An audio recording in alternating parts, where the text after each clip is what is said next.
I know what Trump meant, when he was on that escalator coming down, make America great again. I know what he was saying, make America white again. But what he meant by white wasn't skin color. What he really meant, like I says, is standards. I got booted out of Anaheim High School over and over and again, but I got Anaheim High School spirit, man. I'm a colonist forever, all that type of stuff. We had certain things instilled into us that were you can't buy anywhere. Like I says, loving America. I would never think on, spitting on the flag, doing all that kind of stuff. But shooting heroin, yeah, but none of that other stuff, I mean, you have the right to shoot heroin in America. Yeah. But back when we used to do that kind of stuff, you also had the right to go to state prison for shooting heroin. Hey, in 1968, I missed Woodstocks because I was here at a place called the Orange County Honor Farm doing a year for $10 worth of marijuana. Up in Irvine? Yep. Seeds and stems mainly, like I says. It wasn't Gandhi or, it was bushweed, like I says. But with a lawyer, a plea bargain, I did 1 year in the county jail for $10 worth of marijuana. Wow. And now these kids are sniveling over, Yeah. You guys got. I said I paved the way for you guys. Paved the way.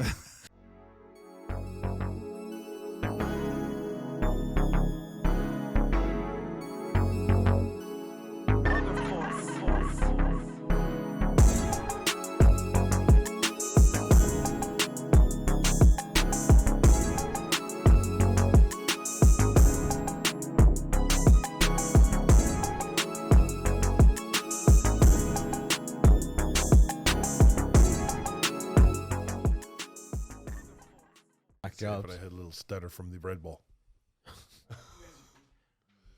Yeah, Chief. So it was funny because when Fausto came in first, I noticed you sent the guys in first. I'm sure you told me you go first. I'm not going in first. You check those fuckers out. I want to see what this is all about. No, because that's what I was thinking inside. That's your thinking. It was. That's what I was thinking. I even said, did I to tell you that? I said, fucking Chief is not coming in. He's gonna send in one of his boys first. Make sure we were legit. Yeah. You didn't know it was me when we first before we even came down to the Magic House, right? I didn't know it was you. That it was Chad from Hope by the Sea that was doing the podcast. No, I didn't know who it was. Just some weird guy named Shane. Because I can remember like it was yesterday, though, sitting at conferences in Vegas, and your family and you and. Did you ever go to the one? You went to the one in Florida too, West Palm Beach, West Palm. The Breakers. Yeah, the Breakers. I was there, and that's where we met that one Sharma or whoever it was. He bought. Oh yeah, I was working for Jack Green over at Lake Arrowhead Treatment Center at the time. Yeah, and so this guy was buying everybody's little, 6 beds. Yeah, and yeah, he was filling the place up. So that was a whole different thing. But Shane knew him, I think. Yeah, he had a good little run there. Yeah, he got pretty big. He did. Yeah, just too cocky at the. Anyways, what? It's a whole other fucking podcast. Well, you know what I'm saying? It's a whole other rabbit hole we're gonna dig down into. I had a place, like I said, called Broadway Treatment Center with Tony Orth. Me and him started the place. We didn't know what we were doing, but still don't know what we're doing. Yeah, we don't. Dude, I'm 22 years into this, and I don't know what I'm doing. Yeah. I don't pretend like I do, like some of these guys. It's like, we just got back from the West Coast Symposium, and it was big. It was big this year. There was 1,500 attendees. But you see, you run into all the old school guys. There's some old school guys that I really like, but there's some guys that I'm just like, you're still an arrogant prick that you were fucking 20 years ago when I came in here. All the therapy didn't matter. Yeah. Yeah, and you're still doing the same thing you were doing. No growth at all. No growth. None. And I'm not about that in life. Like in life, you have to continue to move forward, and progress. Look, if that's what's good for them, that's fine. And I'm only speaking for myself, But don't come up to me like arrogant, and say shit to me because I'm progressing. I did. I had a little slip in the public eye, and it was embarrassing, and shit happens. I didn't hear about it. You have to talk about that. It was like a century ago. It was fucking a decade ago, bro. Yeah. Yeah. It was a good one, though. That was a great one. My slips happened, worldwide, so I know, stuff happens. Yeah. They're growing lessons, though, if we take them as that. Everything's a great experience, life experience.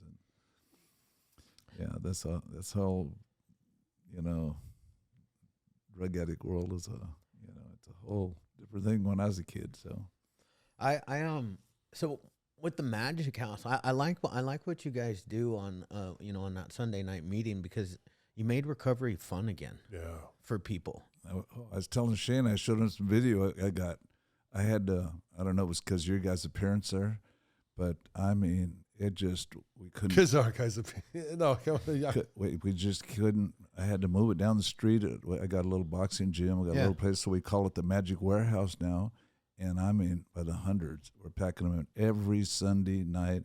It's more fun than ever. Nice. And that's what we make it, a concoction, where everybody comes together. We got bikers, we got treatment centers from everybody. It's not a business thing. I'm not there promoting anything or trying to, take anybody's clients or anything like that. It's a good time coming together, and it's just fun. I mean, tell you. And I was telling Shane, we made it real cool. I don't have to worry about clients walking out to go smoke a cigarette during the meeting. They can smoke right there. It's outdoor concert every Sunday night. Yeah. They feel at home. I got set-free steaks, a.k.a. hot dogs, for you every week. And coffee. I mean, set-free steaks. Never heard that before. People walk up first time they're ever there, stick a wiener in their mouth, give them some coffee. They, put some good. We got a DJ every week. Oh shit, that coffee you guys have too. Strong. Though I hadn't drank coffee at fucking 7:00 at night in a long ass time. I have to tell you, I didn't sleep that night. No. I was like up late. I mean, people actually love going there. They love going there, and like I says, it's cool because the owners of the treatment centers, give them the pass, to go there. They go there for nothing. Like I says, I got the warning label before every meeting. Like I was telling Shane that not all the fruit is ripe here, so don't fall in love. Yeah. And just let's have a good time. And so we have dancing before, dancing after. And different people, we honor different people like that, and people show up from every place now, and it's just cool hearing how recovery works. And, it's so often, like I was saying, sometimes in these AA meetings, NA meetings, shut up unless you got 10 years clean, and by that time you're pissed off at life, and you feel like you need a drink or a hit or something like that. Yeah. But we're rejoicing it and embracing and just honoring everybody. They're there at the meeting, just that they made it there is good enough. That they're not on bail. Right. Just let's celebrate something in their life. They don't have to wait. Till you're 18 months. You took the shame out of it. Yeah. And I'll tell you, that's why I walked away from the 12-step program, because when I relapsed, I got so judged. That's a rough crowd, brother. That's the worst. Yeah, and and I was in the public eye, and then they want you to go do that walk of shame for 30 days. That's how it feels. Yeah. When you're somebody that used to have time, and then all of a sudden you don't, and it's like, people that are 30 days in for their very first time are clapping for you, and you ain't fucking happy about doing it. No. I can guarantee you that. Forget about that one day at a time stuff. Yeah. Yeah, and that's the whole thing about it. It's today. There's nobody promised even they're going to be alive tomorrow, let alone that. And currently I got up at 3 a.m. and I haven't drank or used today, so I got the most time. That's it. That's exactly it. Did I beat you today? Yeah, you did. All right, good. Yeah, you did. You did. No, that's the whole thing is, back in my day when I was growing up, you go to a Rite Aid and there's 6 flavors of ice cream. Yeah. Now there's 1,000 flavors of ice cream, so get used to it. People are doing things different. Back in my day, there was one diagnosis. You're cray-cray. You're out of your mind, Yes. Watch the movie One Flew Over the Cuckoo's Nest. Right. That's it. Get the short bus. Now they're white vans usually, but same thing as a short bus. Now you got a cool hat. You turn it around, stuff like the same thing as a helmet. Yeah. It's the same thing. We're just regular people. All of us fall short. Everybody makes mistakes. And it is literally one day at a time. And if you ain't enjoying the ride and the shame game, the only thing worse than the AA mafia is the Christian mafia. Yeah. I know that crowd. They're rough as can be. Oh, yeah, for sure. Like I say, you mess up there, you can, any sin that you can't see, you're cool with. But if you can see you got knocked up or something happened, then all of a sudden the whole crowd booing you. Yeah. Oh, yeah. It's a rough crowd. That's right. Yeah, I don't like it. I don't like any of that stuff, and that's definitely not the people that Jesus hung out with. Oh. I can guarantee you that. Oh, man. The only people he got in their case was the religious people or the people that thought they were so good, the prideful people. That's who he got in their face. And that's why I'm saying I love it. I called it our little group a little Noah's Ark type thing. 2 of every kind, every 4-footed beast, creeping, crawling thing comes in. I pull up Vago bikers up to give their testimony, and I got, hoes from the street, and I let everybody know that my wife found me. She had a ministry called Captain Save a Hoe, and I was that hoe. Yeah. She came to help, so when you don't forget where you came from, right, man, you can love people right where they're at. Yeah. And so I'm having a fun time mentoring, like I said, what I call especially the dirty 30s, because if you're under 30, I just tell people, hey, you're young, dumb, full of rum. So, you're a young kid. Don't expect that you're going to get it all together. Once you get in your 30s, you might start aiming in the direction at least. Right. True. And, hey, life takes time. And I encourage them by saying you're only going to be working on yourself for the rest of your life. So slow down. Yeah. The rest of your lives.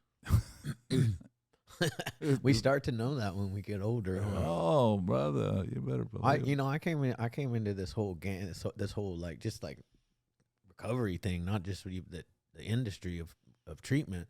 I was young. I was 22 years old. Wow. And I was beat up. I was beat up at 22. The streets of San Bernardino beat me up. Oh yeah, just living out there in the IE would be rough. In the summertime, oh man. Trying to get high. 110. Oh, yeah. Yeah. But it's even for me it's been a rough road. It's been a great road. But I don't regret any of my journey. I don't regret the relapses. I don't regret any of it because I feel like I would have been one of those people that I despise now in Narcotics Anonymous or Alcoholics Anonymous. And I'm not dissing those programs. I'm really not. I think that the 12-step programs are amazing. I just don't go there anymore, and there's reasons why, and not every meeting has, there's different flavors of those of AA, NA meetings. There's great ones. There's ones that it's just like it just was too much for me this last run. And I found something that works for me. Yeah, everybody's got to find that tribe, find that flavor, that thing that fits for you, And I offer people all the time. I tell people, hey, listen, I run the Magic House. Christians get mad at me because why do you call it magic?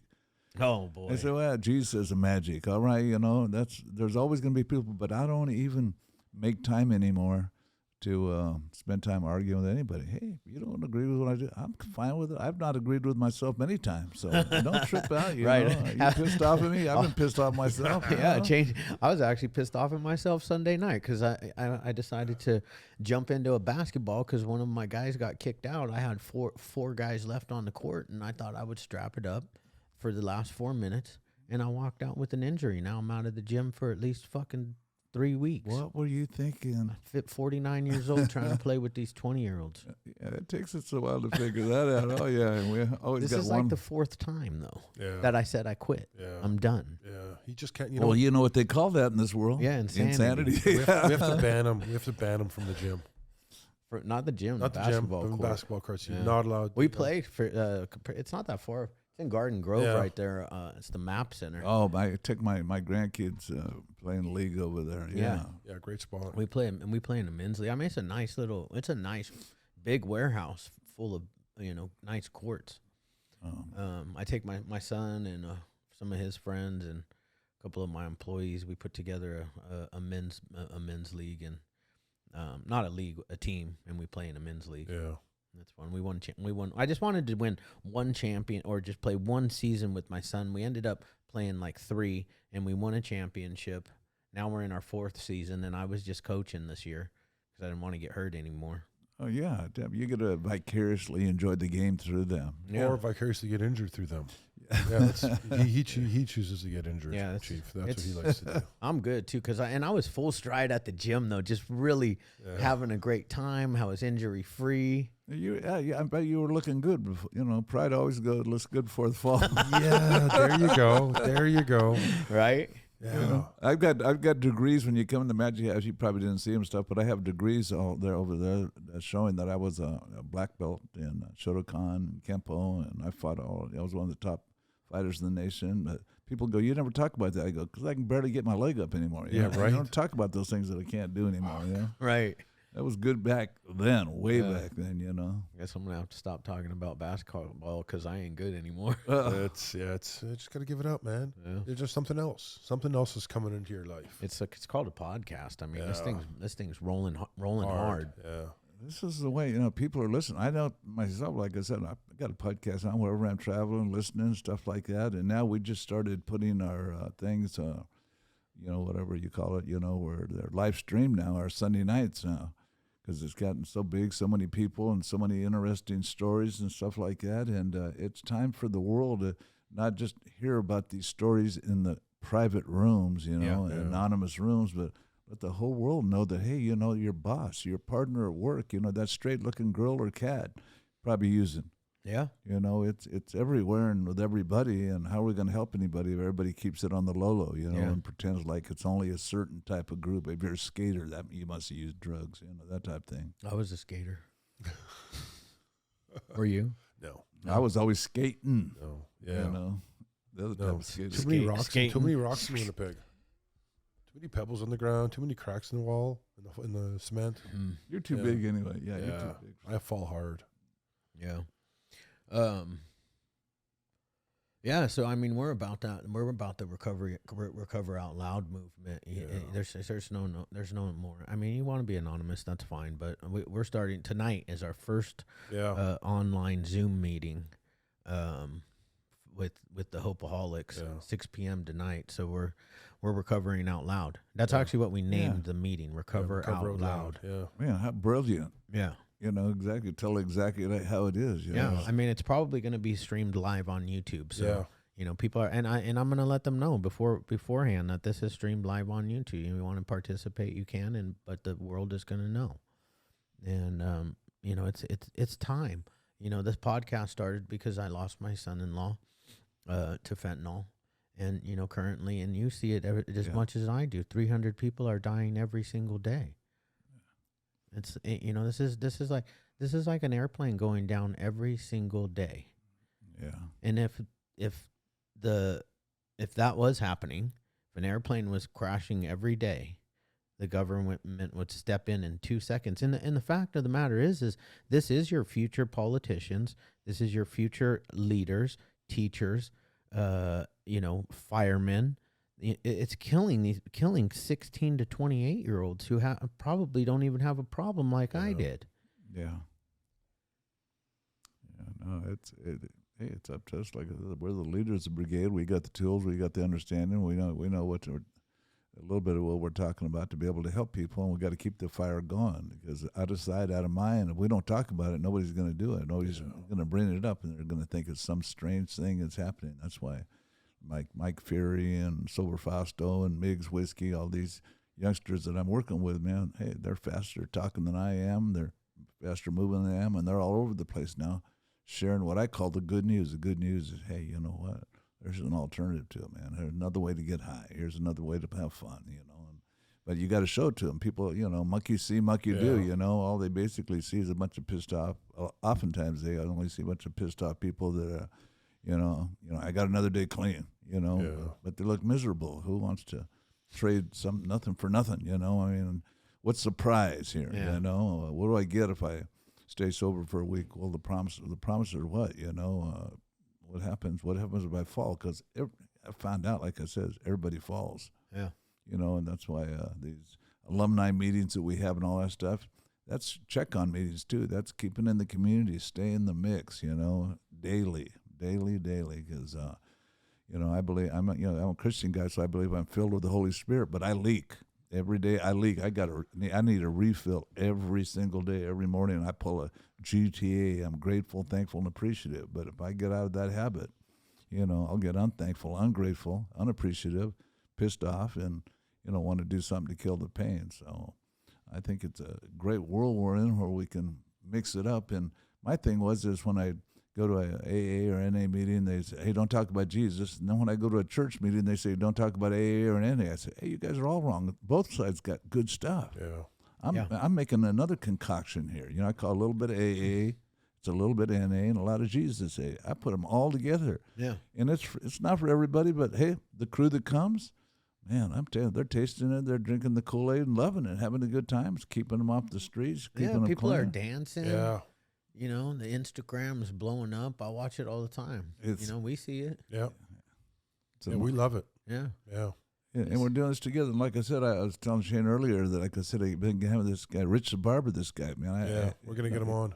YouTube famous guy, man, and he's showing up over there. He wants to change his life, get off of drugs. This guy's got more tattoos than anybody I've ever seen on his face, everything like that. And he's just really doing it. But, he found out the drugs, so, it's got to go. So he's been clean for 5 months now. Wow. So I'm celebrating his life. Some people are saying, hey, don't have him talk or don't wait till he's got 20 years clean. Come on now. Hey, this guy's a miracle, man. Yeah. Let's hear from him while he's alive. You know what? Even if you fall, it's like this isn't the program where you can't fall. You could fall and get back up and still persevere and learn from that. And, hopefully you don't die. And that doesn't, and see the alcohol, I need to stop saying which program, but the 12-step programs, they say that they're anonymous because they don't want you to fall in the public eye, right? Because if you fall, then people say, oh, that program doesn't work. Right. We're in 2023. The program fucking works and everybody knows it does, and everybody also knows that the majority of people relapse. Very few people get clean the first time and stay clean the rest of their lives. Yeah. That's more rare than somebody who falls and stumbles and in the way it is today, man. The likelihood of somebody dying from a relapse is higher than is higher than potentially making it back to recovery. And instead of saying the room, so I'm just going to say back to recovery. Yeah, we're learning as leaders in this, as people have been clean. And I don't know about you guys, but like I said, I've done some of my most scandalous things completely sober and clean.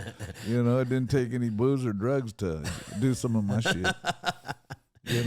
So unless they all blame it like the devil made me do it. No, you felt like doing it, It's we're not perfect. Nobody's perfect, They let these superstars be not perfect. And continue to be superstars. So, hey, I was watching Jelly Roll's little video of his life and stuff like that. I mean, hey, the guy's giving it all. You're getting out there and doing his stuff, and man, people are hurting everywhere. That's why it was I think it was 3 years ago when finally you can remember when we first started handing out Suboxone to people. We thought it was the wonder drug, and then the next thing we know, it hooked people didn't want to get off it, right. And so we're learning all the time what works with people. People go, always ask me, and I'm sure they do, you guys too, all the time, well, what works best? They go, the person that wants it to work best. It's got to be, you got to be into it. It can't be a certain place or a certain geographical location, I mean, hey, you got to be done. You got to be ready, and then it's still going to be over and over, and you're going to get up, you're going to get knocked down. Everybody gets knocked down. You just don't want to get knocked out because now the name of the game is getting knocked out. People, these last few years, I watch it now, and anybody fentanyl smokers that I take in, I watch them because I don't want anybody dying in my place. And I've watched it happen now, and it's not a fun thing. And it happens, like I said, it happens more than we can imagine. Back in my day as a heroin addict, once in a while somebody overdoses and dies, or you give them a hot shot, but, it wasn't like it is now. Now you hear the conversation. Hey, I died 3 times last week. They talk about it like like it's nothing. Like it was nothing. Yeah, like a basketball. That's the best shot. Like I want to get to death. And then all of a sudden, people are like, oh, I want that. Whoever sold that, that's the guy that has the good shit. Yeah, it's fucked up. And here's one of my things. People go, well, because people are always trying to figure out, well, why would the cartels sell all this stuff when they're killing their customers? Because every time a customer dies, another depressed person goes, wish that would have been me. And there's a lot of depressed people. And that's why these Be Well units and all these things now that are out in the streets, the mental health thing is, we got to get kids. I'm into this big time because of my teenage grandkids. Yeah. They're the ones. My grandkids are brought up in such a bubble, like it says. They'll go to a party, somebody be passing out little gummy bears filled with, it's all sprinkled. We're all rats, you know, it's just sprinkled with shit. Yep. You know, and they're the ones like, oh, okay, I'll take one to be cool. Right. Man, and so I'm trying to save my own family's ass, you know, Yeah, let I hear alone you. everybody else. I hear you. That's why I jumped in this. I jumped in this movement head first. Like I dove in. Like they pissed me off, whoever they are. Mm-hmm, yeah, you know, they pissed me off. You know, when I got that phone call on 9/11, my daughter screaming that she just found Justin dead in his bed. You know. Yeah, there's nothing. Like I wasn't the one. I wasn't the one for them to fuck with. I was already successful. Now I can just sit in this fucking room right here and be as loud as fuck, and social media is huge. And I got plenty of time and plenty of money to, you know, and I'm not saying this to be like a dick. I'm saying it to be a dick to them, whoever them are, the government who's not listening to us and doing. Oh, they will. They will. Yeah, they will. And like I said, it's being united too. That, you know, just hearing the whole thing. You know, my buddy Hardluck show buddy, they're talking about it. You know, the United States is not united. No, we are not. We are the divided states of America, and they did that on purpose. All of this is intentional. Oh yeah. You know, a divided country is a weak country. And maybe they just like woke up the monster by thinking I literally think that they were so stupid up there in Washington. That they really didn't know that this fentanyl crisis, they must not know the traditions of Alcoholics Anonymous. They must not know that we don't give a shit about party lines when we come together. Yeah. Like we can all sit in a room. You could be gay, straight, we don't Republican. care. I mean, you could be a Nazi and a Jew in the same room. Yeah, it's true. You know, in the same room, and come together for a common cause. I mean, I just don't think they knew what was happening, and it's happening. No, I think this is finally the wake-up call for all of us that are smart coming together. I don't want your stuff. I don't want anything from you. I want to just join with you, you know, shoulder to shoulder to get together. Shoulder to shoulders. We don't want anybody standing behind us. We want everybody standing beside us. Yeah, and that's. I think it's a great cause, and that's, you know, it's so important, like I says, and that's why I get these little young guns, because they got the energy, and, you know, I'm just, hey, here's the ammunition, here's the spot, the magic house. You get charged up here all week long and shoot up, man. Bring in the new people, wherever they're from. We got this girl Sunday, you know, who's working these places. I mean, we're spread. We got a crew going on, and if everybody, you know, like Dr. Maxwell teaching leadership, like I said, if we remember the goal and not the role, you know, it's not a bunch of titles or this like that. It's all coming together. We know we can't do it alone. Right. One of us can move faster, but a team will move farther, and that's what we got to do is hit them on every side, you know, not arguing whether you got this many days clean or this going on, you know, right. or what meeting you go to. Hey, any meeting you're getting something out. I tell people, when you come hungry to my meetings, you know, that I throw, you know, you're going to get fed. Like I said, it might be a hot dog. It ain't going to be filet mignon, but you know it's going to taste like one if you're really hungry. Oh, yeah, it will. Yeah, just that mustard and ketchup be happy. You know, if you're a spoiled little son of a bitch, then you're going to want this, that, and everything like that. But just being thankful, you're going to come in. Hey, this is it.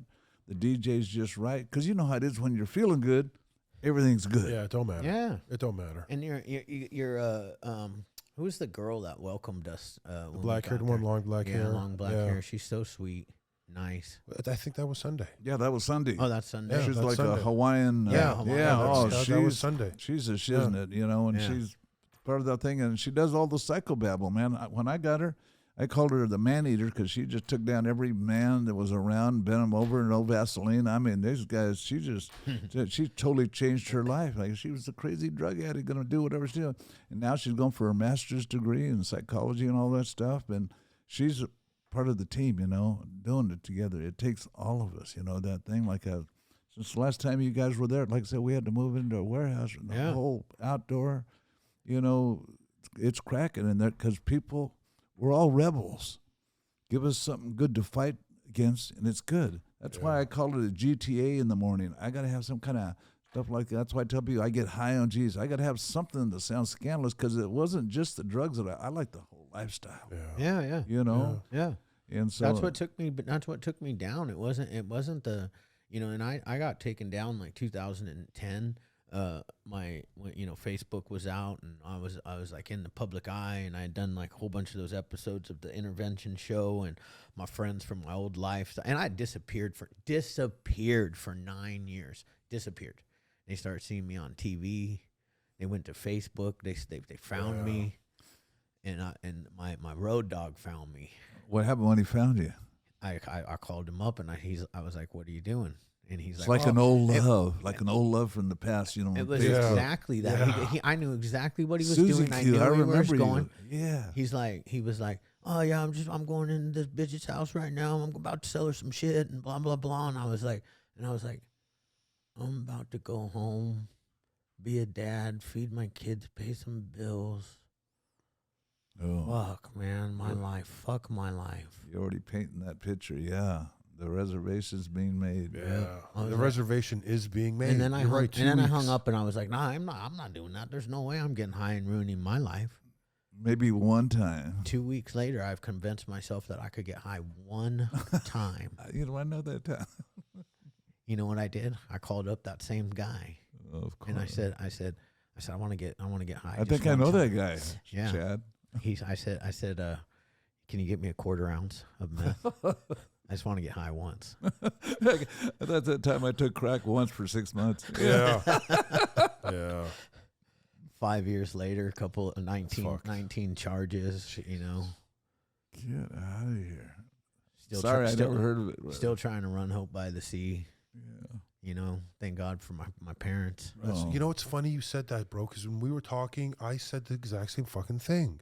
I said, if not for your mom and dad, and if not for your family and your loved ones, I would have lost this place. You'd have lost it. Guaranteed. A brother or sister is born for the day of adversity. You know that commercial where you see the old lady, old like me, she's walking in her apartment, she falls down. Help, I can't get up. Yeah.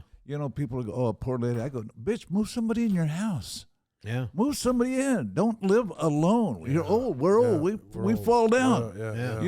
And we thank God you had your family right there. That's a beautiful thing. I've watched your mom and dad through the years be around there, and they're just man, that's so important, but for a reason now. And like I said, we're the ones that can beat ourselves up so often too. Like I said, because I never even heard that story. Yeah. I've always heard Hope by the Sea. It's on. Lisa Beaver's one of my ladies that I raised up, worked over there, and it just nothing but good stuff. So a lot of time. Well, we kept our reputation intact. Hope by the Sea's reputation stayed intact. I met you in 2010, bro. Yeah, that was when it happened. I met you 2010. Yeah. I met you because of that. Yep.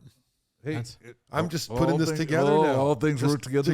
I met Had you. Had that never happened, though, this wouldn't be here. What the devil meant for bad, God meant for good. Because in 2010, I was just finishing my charges. I got arrested. I know it was $1 million bail, Orange County Jail over here. And I go, what am I going to do now? I can't be a pastor because they won't take me now. Because like I said, this guy's a biker guy. We got in a beef with the biggest motorcycle club in the world. I mean, I did all that kind of stuff. So what does a guy like me do now for a job? I open up a treatment center. Yeah. Because I would be accepted. That's basically what happened, like I said. So I went from Pastor Phil to the chief. Yeah. Chief of sinners, So I'm cool. But that's this cool. way, that's what motivated me to start treatment. Or I wouldn't be here. Right. All of us, like it says, our knockdowns is what got us up again and working together. Totally. I mean, I hear it in motivational, YouTube videos when motivational speakers they talk about you turning your mess into your message, and it really rings true for us addicts. And I don't know if the people that are saying that, I don't believe that most of them are in recovery. So they're like, the bigger the mess, the bigger the message. Like, and we've got, I did some shit, and I haven't even launched it yet on the podcast yet. But it's my message of hope. Well, when we know our backstories, you can appreciate somebody so much more. Like I said, when I hear Shane kids going to Israel, like I said, your kids up here there dancing basketball. I'm picking up on all that because, man, I go to my granddaughter's dance recitals. They got kids over here at Servite High School over there. And the soccer team there, and they're trying to make it and stuff like that. So you can relate to people, you know. And then, like I said, Humpty Dumpty sat. We were taught that as a kid. Humpty Dumpty sat on the wall, and what happened to Humpty? He fell down. Fell down. Everybody falls down. How about Jack and Jill? You remember them? Yeah, they fell down too. They fell down too. That's part of life. My greatest heroes in the Bible, Samson, man, the strongest man. Boom, he went down with the barbershop with a woman, like I said. Solomon, the wisest man in the world, he went down with a bunch of women like that. King David, another woman. First porn guy. It's all women, bro. Yeah, it's all fucking so women. watch out for the love drug. My whole point is I agree with that. You know what? They all got back up, though. Samson went out, boom, brought the house down, like I said. Solomon, boom, built the temple, you know, like I said. King David, man, he slew He slew the giant. He was and he was with. Oh no, that was David. That was little boy David. That was when he was a little guy. Yeah, King David. Oh, he did that before. Yeah, he did that as a teenager. He slew the giant. Oh, so he and then he became the king. He became the king after that, but he pissed off the king that was there. You don't outshine the leader. Yeah, make sure don't be outshined. Solomon was the king, all right, before, Chad? I think. Yeah, and David was. He can't. No worries. We don't have. There's not even. I shine like a motherfucker. We got separate angles, bro. We got separate angles. Yeah, we're good. But it does. Nice. It does. No shadows. I'm coming in hot. No shadows. Nothing significant is done by ourselves. No. It takes teamwork. It's true. Makes the dream work is really, really true. Yeah. And it takes a little smart. That's why I was sharing earlier with Shane over here too. I says the meeting was in my house there, and people would always ask, "Can I vape?" And then people would get up during my meeting and go outside and have a cigarette. I get it. And, when you're addicted, you're addicted. I'm not trying to get them to stop smoking cigarettes. That's why I moved outdoors now. I got a whole outdoor little cool thing, like it says, all set up. Like I said, you can smoke during the meeting. You can vape during the meeting. I'm just glad you're here because now you're going to be able to hear it. You won't miss out because the next speaker is going to be. You just never know. The next song is going to be cool, My son from Studio 64 Recovery in L.A., he comes down on Sundays now. He's a singer, does it. He brings a whole crew from all over there. I saw him on Instagram just this past week. Oh, yeah. My youngest son, Rock's got a place runs Melrose Recovery. Nice. And is it in L.A.? Is Melrose Recovery in L.A.? There's one in L.A. and there's one in Orange County. Oh, nice. So they got them, both of them, how it works, the detox up there and all that stuff. And my daughter's got her own place too, Liftoff, where we meet off, they're all helping people, They're just all helping people. And they know their dad was the worst, but like I said, there ain't no party like a set-free party is. Now we just use that same little thing there. And a set-free party don't stop. You know how that's a... No. The song? Yeah. I don't know the song. Is that Coolio? Who sang that song? One of them rappers, Never knew. But, we keep learning things over the years. Now it's real simple. People are always going, don't you miss it doing this, doing that? I go, no, I got these youngsters I'm mentoring now, and I love having them do it because they do it better. You know what's weird? It sounds to me like you moved to.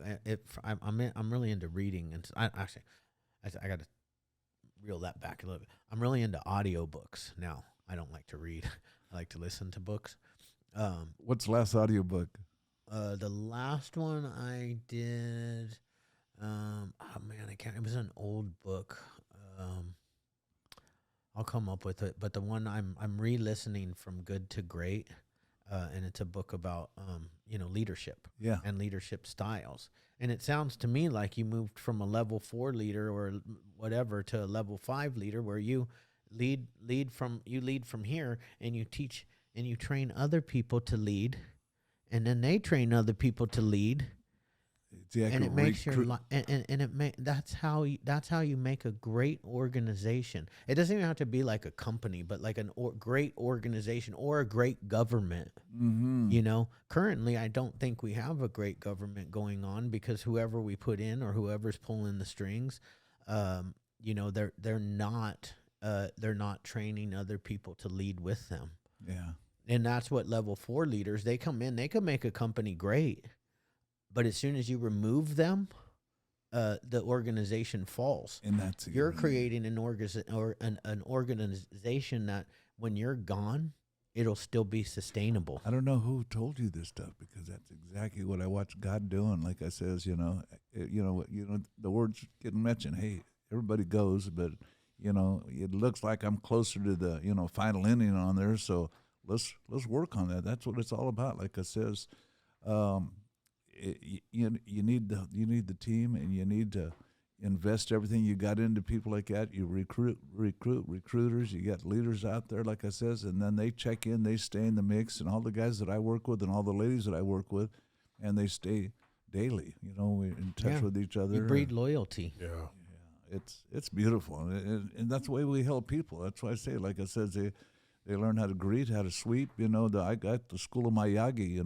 Wax on, wax off. They come in, and it's working out beautiful. But that's the whole goal, is to leave a legacy. Where, because I'm gone, I hate to say it like this, but a lot of times when I'm not at a meeting there, the meeting goes better. Right. But that's a compliment. Yeah, it is.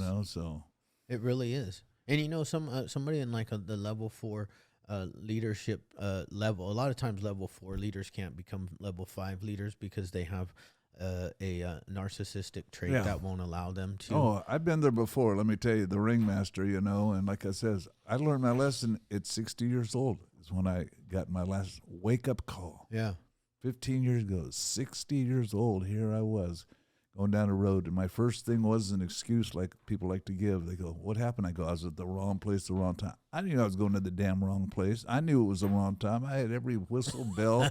God said, hey, stupid, come back, don't go there. But no, ain't nobody going to tell me what to do, Right. Yeah, I show up there, like I says, and the hard part of it was when I'd led myself down that trail, it wasn't just me. I ended up in a cell with family members, friends, for years and years, realizing everything rises and falls on leadership. And I'd made a bad choice that day, led them the wrong direction. And I told everybody in that cell, I led you guys into this. I'm going to lead you out of it. And it took me 2 years in court to do it, like I said. And as soon as I got out, I'm not kidding you, that's when I started Broadway Treatment Center. Yeah. So it humbled me down where I knew I wasn't going to be doing a regular church anymore because people are going to look at this guy. He can't be a pastor anymore. And you guy attempted murder, this, that, and all that kind of stuff. And I go, well, let's see if the drug community gives me a chance. Of course. And, man, it's perfect. They didn't care about my tattoos, this, that, anything like that, and just had a friend named Dr. Ritchie, another dirty biker guy who happened to be a psychologist, more tattoos than me, and we made the cover of some recovery magazine. Next thing you know, we're doing the recovery business here, and we do a little bit of AA, a little bit of NA, and a whole lot of Jesus A. So it all works together, and we don't force anybody to take anything. If it works for you, good. If it doesn't, it's work always for you, better when you don't. That's a lot of times. I think people interpret the Bible wrong sometimes. That when they talk about getting up on the mountaintop and screaming, it's not a forced thing. It might, your scream might not even. Sometimes the things in the Bible are analogies. They're not like a black and white. This is exactly what. And it really is an attraction. That's There's why an attraction. I told people, if you got something better than I got, passa, hand it over. I got $20. I'll pay for it. Yeah. Nobody's had anything better, so I'll stick with what I got. That this works for me, and try it out. And I get people. I say, just taste it. Come see how it works out for you. So just taste it. I like that. Just have a little bite. Yeah. Just put it in your mouth quick. I mean, that's what everybody's searching for. Yeah. I mean, everybody is searching to fill this fucking hole that we have right here. That hole, and it feels that when it's open, it feels like anxiety. Yeah. And anxiety is just like it's the fucking worst. It's a feeling you want to get rid of, right? But you can also learn how to sit in uncomfortable anxiety. Still, your breathing's fucked up. And now it's tough, bro. But you feel it with God, and it just relieves that pressure. Yeah, that's exactly right. That hole. He's the only one that can fit in there. Yeah. And I don't, and I say this like I'm with you, man. I'm on the Jesus train. But I don't really care what you pray for. Let's start with something. Yeah. Like life doesn't really work without a spiritual connection. It just, people do it, but the people I know that do it, they're either miserable or they're doing shit that's really wrong on top of that, like working in the government or something. In a lot of things, like I says, just see what's working. Like I says, you guys come over here, you know, and you came bearing gifts. You know, hey, we want to be able to give a scholarship to one of your people, and I'm going, my gosh, I hear people always say, man, I want to open up treatment centers so one day I can give scholarships to people. I hear that all the time. I never see it. Yeah. Never see it. And I've been in this business for the last 12 years. You know, I never see it. And so I always do it. That was so beautiful. And I got that girl with me. Now last night she was doing a leadership meeting. Nice. You know, and she was fentanyl, just, oh my God. Angela, hello to you out there. I mean, she's good for her. Killing it now. Good for her. Know? Yeah. And she had, she went from the beach house to the church house, but now she can, happy with what she's got, it just, it's a beautiful thing, helping others out. That was a great example.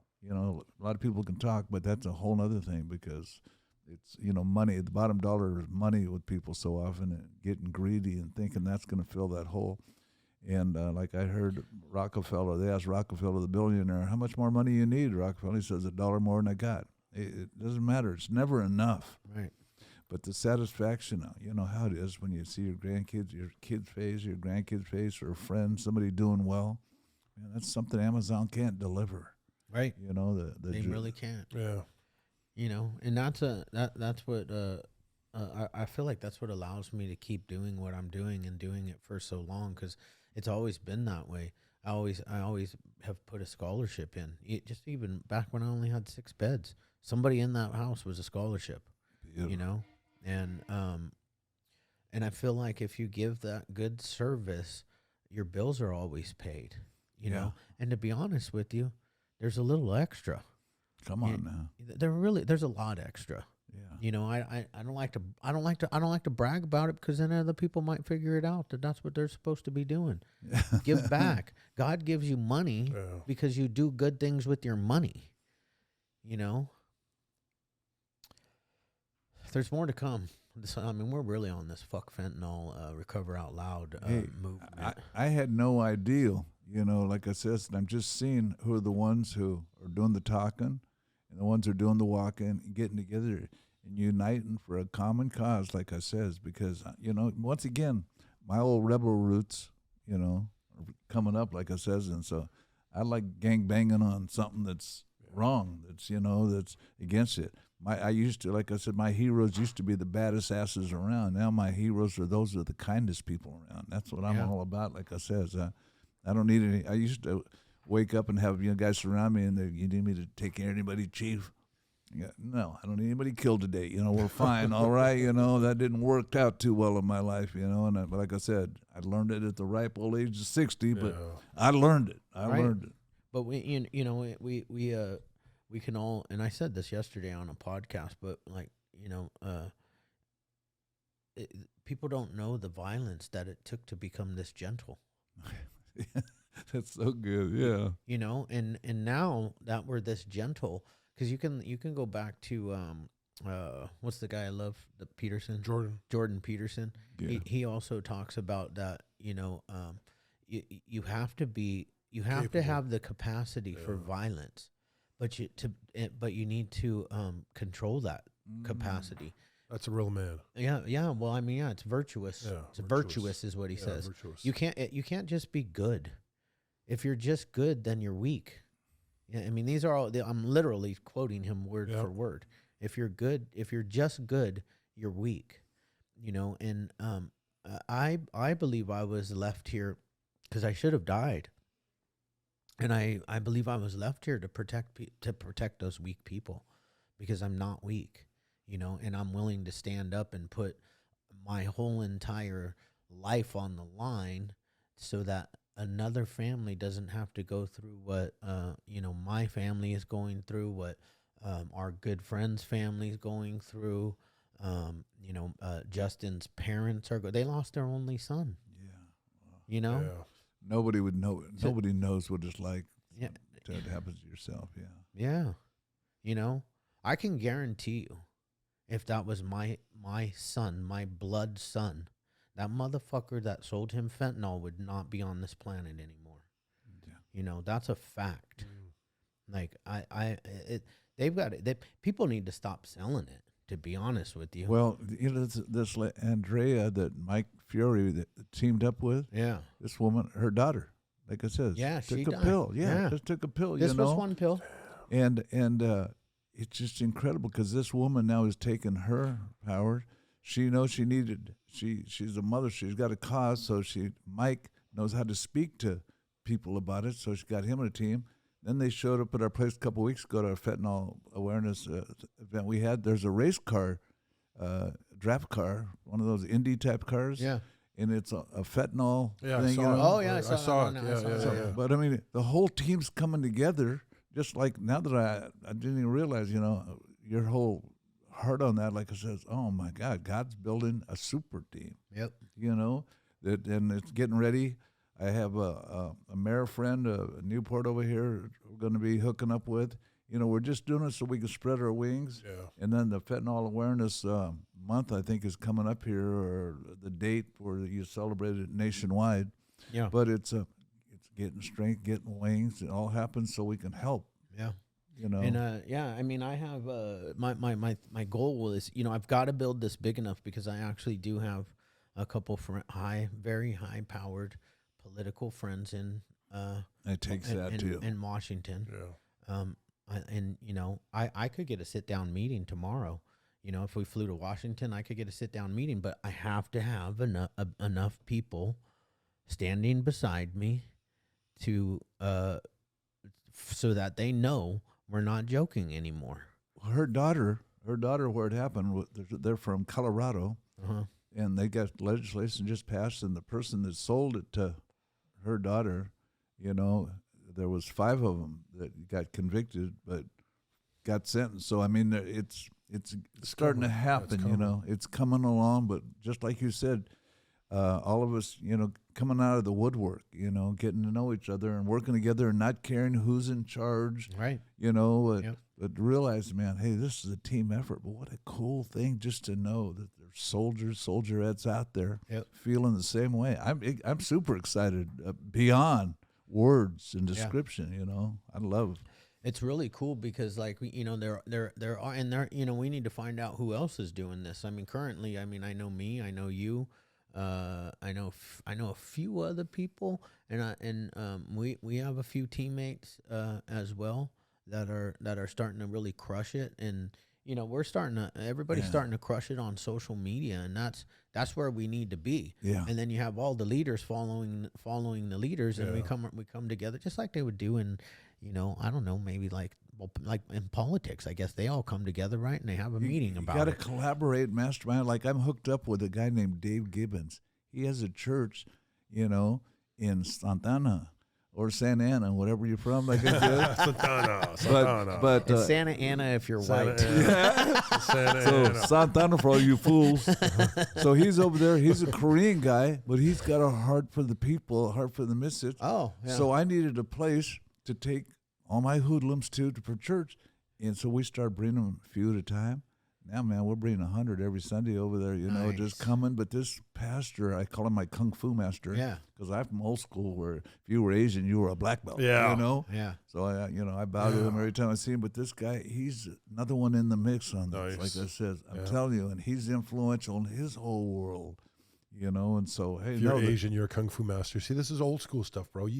This is where we got to go back, and this is what's lost in the last 10, 15 fucking years, is that attitude of not giving a fuck, really, and just being good to everybody. They did this to us. I agree. We didn't see it coming. I agree. We really, because you can just go back to like 2000. There's no way I saw this, what's going on happening, but it's here. It's happened.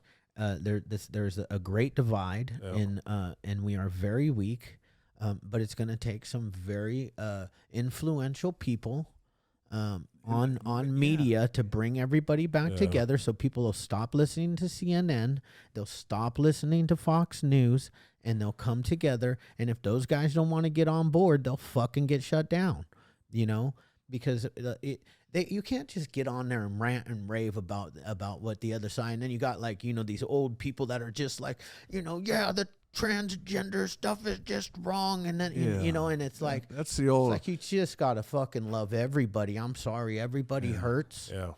everybody's in pain. And at this point, it does. Brother, you are speaking the truth in love, and that's exactly. We got to get over that and realize everybody counts. Yeah, everybody's life really does matter. It does. White, black, gay, lesbian. No, when I grew up, like I said, I grew up watching a show, Father Knows Best. Mom, Dad, and I little white picket fence family like that.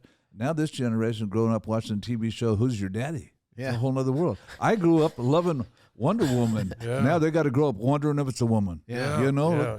It's a whole different world, but love is never going to fail. Love won't We're fail. doing this for love. We just one day, hey, you can't hate the sin and love the sinner. You gotta really care about people, and that's why when people are doing a center or a thing like that, says, do you care about people? If you ain't care about it, the bottom line is whatever money you make, it ain't gonna do anything for you. You'll be unhappy. Miserable. You will be an unhappy person. Well, the people that came into our industry and destroyed it were people that didn't care about the people. They just came in and they cared about the money because there was the gold rush during the Obama era.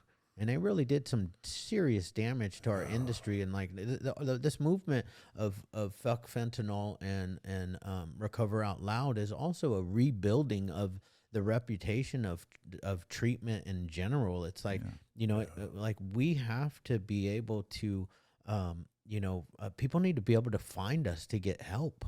Yeah, exactly. Like when people are in pain, I remember being in that pain. Like I fucking, and I was always scared of, in my religion, you're not allowed to kill yourself. If you kill yourself, you're going to hell. The one that I grew up in. Straight. Yeah. And Seventh-day Adventist is what I used to be. No music. Yeah. We had organs. No music. Okay. We had this pastor though at our church who brought in he really brought in good electric guitars, drums. Wow. Oh, definitely. Yeah. That's great. Kind of changed the Seventh-day Adventist. Took them out of the super, super conservative. Well, now like the Southern Baptists just, kicked purpose-driven life guy out because they got women pastors. I mean, hey, women got a lot to say. I mean, we started saying who the truth is coming from. A joke. I just got a joke when you said women have a lot to say. What's the difference between a woman and a knife? I give. At least the knife's got a point. Sorry. Bleep that shit out. No, I'm joking. This just came to me. Sorry about that. It was teasing. No offense. No offense. No offense to 93% of our audience. 76% of our audience all is right. women. But for what's funny is most of the stuff that you hear about on the mainstream news media, we'll talk to other people and they're like, that's not what we think. You talk to the LGBTQ community, they're not. We don't want that. Yeah, that's not what we're looking for. That's not our agenda. That's their agenda. Yeah. The black community, they have a different agenda than what the news tells us. Everybody has the same agenda. Let's come together with love. Yeah, be happy. And and let's all work hard together. Yeah. And build a community and rebuild a community. This is the greatest country in the world. An immigrant can come into this country and become successful. Yeah. And can build a life beyond their wildest dreams. Yes. It does not matter what color you are, It doesn't. I mean, you might have a little bit of a disadvantage right now if your skin is white. Yeah, I all my friends I said they're going to be eBaying you guys soon, and everybody words trick people because I say something and my grandkids go, oh, that's racist. Right. No, I come from another generation. Like I said, we call them Oriental people. My friends. Yes. It wasn't a bad thing. No, it's still not. I'm from Anaheim. When I grew up, it was Klanaheim. The Ku Klux Klan ran that city. It's a Germantown, Anna's house, Anaheim. My birth certificate says Caucasian. There wasn't any Mexican race when I was born. Yeah. There wasn't. They made that up. This Hispanic. That all Well, came there later. used to just be three. It was not Hispanic, Caucasian, Asian, and Black. Yeah, that was it. That used to be it. Really? Yeah. Yeah. because actually we have the same bone structure. So that's where they divided it based on skin. I was a Caucasian, but like I said, I can remember, though, being in second grade, they told me, don't speak Spanish anymore. It's a dead language. So that was over. And then my mom. It's a dead language. That's funny. And all my friends were Arkies and Okies because they were coming the gold rush in Anaheim. Disneyland was being built and all that stuff. I mean, it was a different world. So I know what Trump meant, when he was on that escalator coming down, make America great again. I know what he was saying, make America white again. But what he meant by white wasn't skin color. What he really meant, like I said, is standards. I got booted out of Anaheim High School over and over and again, but I got Anaheim High School spirit, man. I'm a colonist forever, all that type of stuff. We had certain things instilled into us that were you can't buy anywhere. Like I said, loving America. I would never think on, spitting on the flag, doing all that kind of stuff. But shooting heroin, but none of that other stuff. I mean, you have the right to shoot heroin in America. But back when we used to do that kind of stuff, you also had the right to go to state prison for shooting heroin. In 1968, I missed Woodstocks because I was here at a place called the Orange County Honor Farm doing a year for $10 worth of marijuana. Up in Irvine? Yep. Seeds and stems mainly, like I says. It wasn't Gandhi or, it was bushweed, like I says. But with a lawyer, a plea bargain, I did 1 year in the county jail for $10 worth of marijuana. Wow. And now these kids are sniveling over, So you guys I said, I paved the way for you guys. Paved the way. But no, this is it. No, I'm really excited that I came down here to be able to hear about your end because, like I says, I'm into, calling all soldiers and soldierettes out of the woodwork anywhere you are. Like I said, you care about helping us to fight this fentanyl, this death, this disease, this stuff that this poison that's in every. Don't worry about what drugs it's in. It's in every drug, and it's your kids, my kids, all of our kids together. And if you don't do something about it, like I says, boom, God be with you. Yeah. God be with you. If we don't do something about it, China's going to own our country. Oh, yeah. We see it, but everybody's too busy just trying to pay the rent or just, thinking just to make it through the day when the real cause is human beings. That's who Christ died for. He came to die for people. Your rent gets paid, man, when you go to work, and then you find, and on top of that, you have a purpose. Because when you're doing all those things, you're not partying on the weekend. Yeah. Like my weekends don't consist of, me, I'm not like, thank God it's Friday. I really am not. I'm never really thank God it's today. Yeah, thank God it's today. And, and Friday's just another day to me. And Saturday, man, whatever I can do to be of service, to continue this movement. That's it. And Sunday, I might sit a little bit more at home on Sunday and relax because I need to charge up. I need to charge up, but you better believe I'm still up here in my head. Yeah, but you're not sleeping till 10. We're in the battle, and this old fool knows social media is where it's at now. Like you don't have to fill a church. Like I said, people go, "Oh, you fill this, you fill this." Hey, listen, man. Like I said, you get on that. Even with doing that, I got the social media, get the young minds in there working. Putting this stuff up live so they can. So, because when people are at home or in their car, they're psychologically disarmed. They're listening different. When they come into a church building, they're nervous, paranoid. Who's going to see me come in? Whether the roof's going to fall down? All that stuff like that. So make it as comfortable for them, and that's why like I said, like there's books you're listening to and doing that kind of stuff. It's just fill your mind with positive stuff constantly. Yeah, not junk. I do save some time. I like to throw on some gangster rap, and you got to still be hard. You can't get completely soft. Every Sunday night we start off waking everybody up. California, boom. Everybody wants to do the booty dance and all that stuff. And saw a couple booty dances. Over yeah, there. yeah, I saw some too. Yeah, I saw some too. I can't dance like that. I can't dance. Well, like you that. shouldn't. It was girls. It should only be girls. To be honest, the greatest joy is everybody feels comfortable when they see the white people get up and dance and go, then I can fit in. For sure. Like if white people are up there dancing, that's a sober a white sober person dancing. That's like, because white people don't dance. They were going hard too. Yeah. They were dancing over there. She was not taking prisoners. No, she wasn't. She was taking prisoners. One or the other. I don't know. She was getting it. Yeah, she was going hard. Yeah. It was. I was on your Instagram page. Yeah. Hey, we follow you on Instagram. And I got the crowd that loves it, and I got the crowd that goes, "Are they? Is that a real meeting? I mean, is that right?" I go, "Yeah, it's fucking right. Are they sober? Yeah, it's right. We're having a good time. We're just high on life. We're thankful. Some love the Lord. Some don't know the Lord yet, but God loves them no matter what. Yeah. And we're just coming together. We're making a safe place.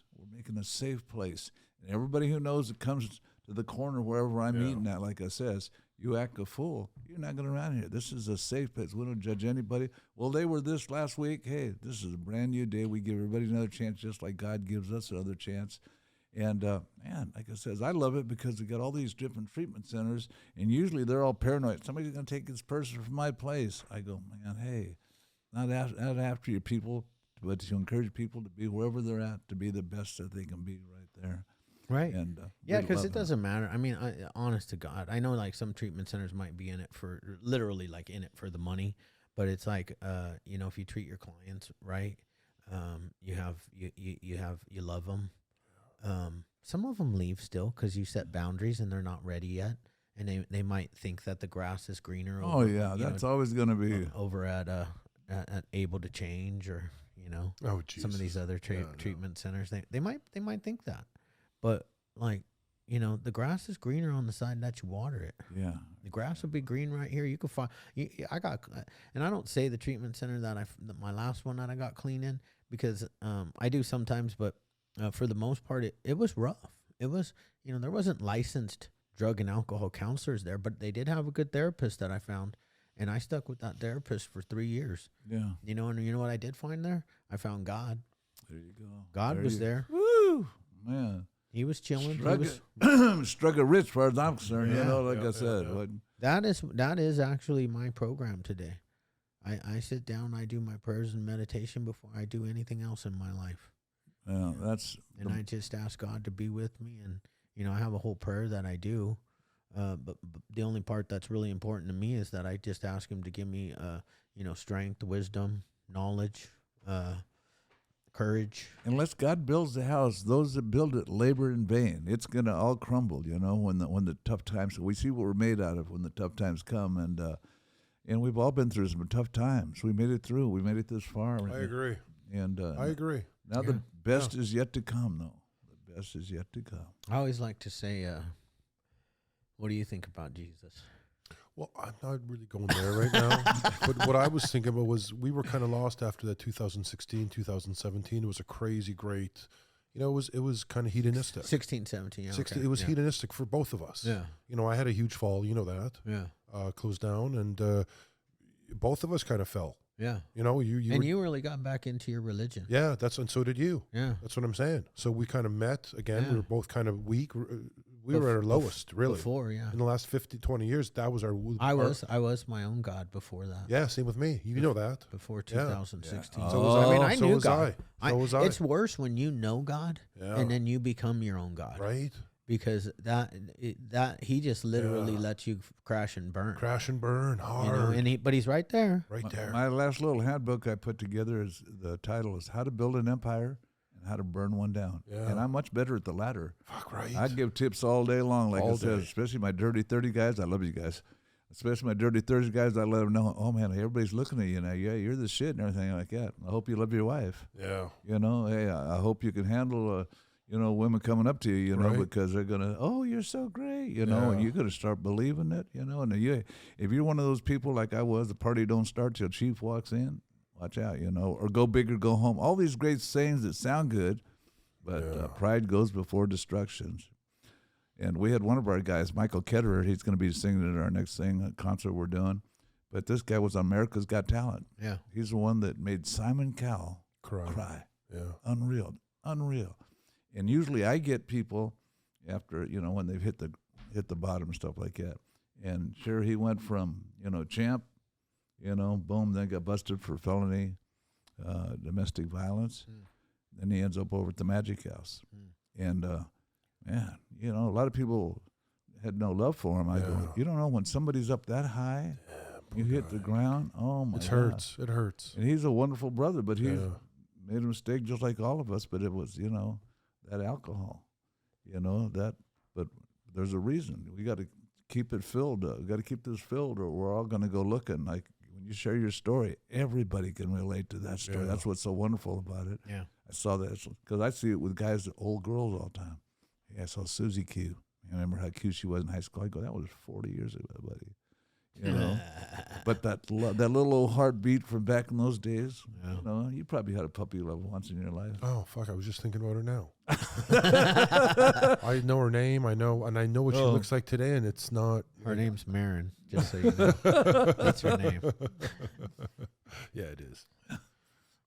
It's beautiful. My grade 4, grade 5 crush, yeah, for sure. I didn't meet my crush until I was like 32, 33, and I was already married. It was Punky Brewster, and really, yeah, she was my first crush ever. Really, I loved her. Wow. And one day I was at the Laker game, and she was there. She was sitting in the seat behind me. Behind you? Yeah, that's cool. And I couldn't stop turning around and looking at her, and I wanted to tell her how much you loved her. Yeah, she was really hot too. Yeah. Like even as an adult, she kept it. She was really hot. Yeah. I had one of my old girls that was in my program. She came Sunday night. Her name's Shay. She's Shay Smith now. Hi, Shay. But she was the Laker dancer for 3 years. Oh, wow. With the Lakers, great awesome. thing. Yeah, cool. And she came back, but she got sober at our place. And she married one of the Smith family, the Chuck Smith grandson family. Cool people and all that kind of stuff. But she came and shared her testimony. But my son, he's got a bald head. He looks like he wears a big gold chain, but he's at those Laker games. Yeah. So you see him. Yeah, I got season tickets. He's got a friend who's got, when you don't have season tickets, you got to have a friend. So you got a friend. He's got a friend who sits right up there by all you characters. Loves it. Loves it. It's a fun time. Fun time, to get over. I do love it. Yeah, I didn't go to any of the playoff games because our seats were selling for so much, and I was like, it's expensive. Oh yeah. So I was like, if they make it to the finals, I'm gonna go to at least a couple games. Yeah. But they didn't make it. So hey, it's a rough one. Hey, what goes up must come down, and everything is. Pride is the worst of all, like I says, but we've talked about all those areas. And then, like I said, having purpose. That's why I said there's, I can remember as a teenager, my mom saying, get up, you lazy hippie. And I'd go, what for? And in life now, it's fortunate we got purpose. Right. A reason to get up. Yeah. Yeah, we are fortunate. There's a lot of people that don't have a reason to get up. But you know what? You could find a reason to get up, and that reason could be this movement. Not just the recover out loud, but like if you're not in recovery, but you are in pain, you can still jump on this fuck fentanyl thing because it's like I don't know anybody anymore that doesn't know somebody that has lost somebody. Yeah, like I says, this is giving. I know you ideals, and we all get ideal people, like I says, but some good little things, like I says, just to get a little recruitment going. How just the same way they get people to sign things and do things. We'll find the best social media way for people to enlist in this new army. Yeah. And we got some ideas. We got some shit going on. So, we'll keep you posted. Yeah, let me know. Any way I can help out. Yeah, absolutely. Man, thanks for coming in. Yeah, this was a good podcast. Brother. Great. It was different than you thought it was going to be, huh? It's wonderful. It's wonderful. No, like I says, this guy is a character anyway over here. This one, oh yeah, I call him your front man or your sidekick. He's a cartoon character. Oh, he's great. Yeah, no. I love it here. I love it here. I really do. And we have this online meeting that we're doing tonight. It's our first one ever. Yeah, I'm excited. We don't really have a plan for it. No, we don't. Which I kind of like because I did have an idea of what I was going to do, and I was going to have somebody come in and speak, but I didn't grab anybody, so here we are. I'm just going to let it happen. Yeah. And how do people go on? Zoom. Oh, they could find it on Zoom. Yeah. It's a Zoom meeting. So I posted the Zoom link on our story, and I'm going to post it a few other places. So Fausto has seen it already. Okay, yeah. Super Fausto out there. He's great, like I says. Mixed whiskey. My son Chill.